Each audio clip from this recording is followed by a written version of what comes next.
Hey, what's up, guys? It is week 30 on Men's Room, and this week's topic is transgender history. We're going to look a little bit at the roots and our past a little bit so that we can learn from it and be able to forge forward with a lot more purpose and knowledge about our histories. We'll either be talking about people that we know from our histories, or an era, or a particular culture, or things along those lines. So each of us will do our own kind of research based on what we are interested in, and talk a little bit about it. I decided to look a little bit into transgender history in the Middle East. I sat in this class once that was looking at sexualities and the history of sexualities in the Middle East, and I was surprised to find a lot of the information was very, very affirming for me, and it really confirmed to me why it bothered me a lot when people would ask me about, my experience as a trans person or a queer person from the Middle East.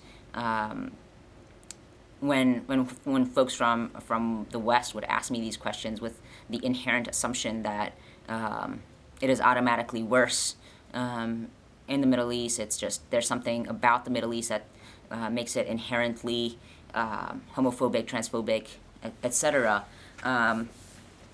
And to find out a little bit about that history was very, very affirming for me. And I'll explain a little bit.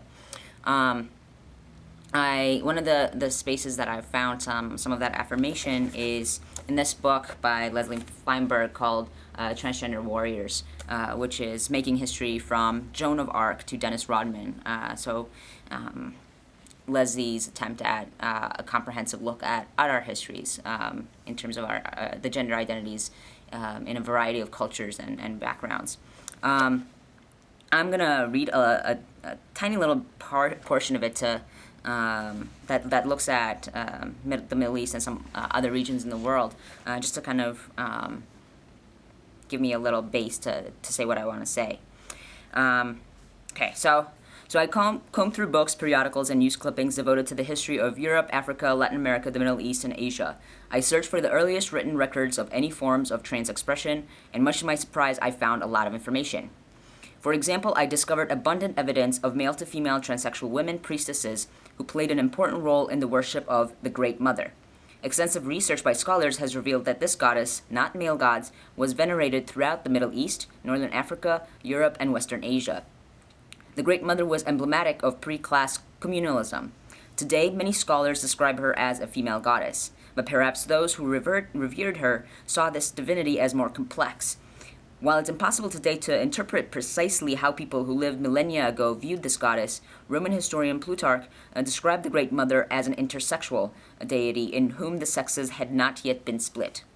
The Great Mother's transsexual priestesses followed an ancient and sacred path of rituals that included castration. These transsexual priestesses continued to serve the Great Mother in societies in which class divisions were just developing. They are documented in Mesopotamian temple records from the middle of the 3rd millennium and are also found in Assyrian, Akkadian, and Babylonian records, and 3rd millennium before Common Era.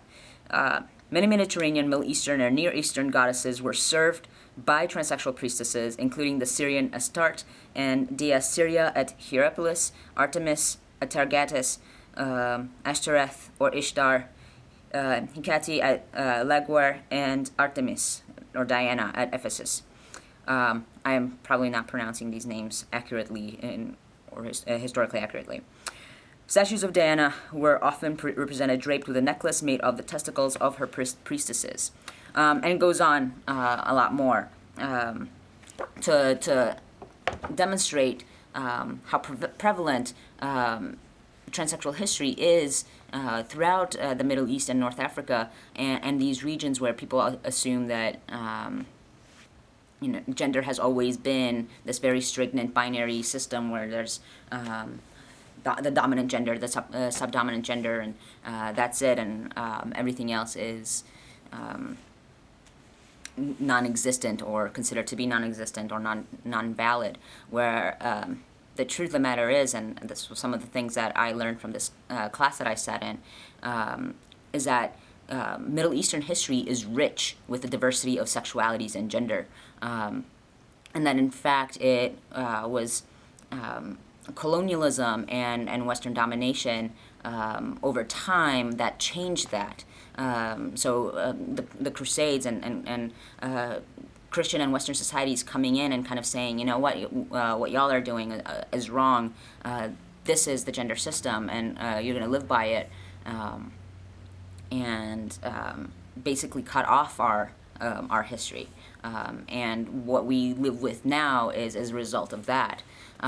There's also a series of articles that I found online by Mercedes Allen called Transgender History, and it's written on the Billerico project for folks who want to look it up, that looks at transgender history. And Mercedes also talks a lot about colonialism and colonial expansion in the Middle East contributing to gender diversity being wiped out, and being rewritten from our histories. So I just wanted to put that out there, especially for folks from the Middle East who often feel like maybe the West has it right all the time, and that we should always be looking to the West for our ideal ways of being, and how do we make it more accepting, progressive, blah, blah, blah. When in fact a lot of our histories confirm who we are, maybe more appropriately for us. I want to share that because I know how affirming that was for me, to know that, it's not something inherent in my history that makes it dangerous for me to exist as a trans person, but rather external and unnatural beliefs imposed on my culture and on the societies that I come from.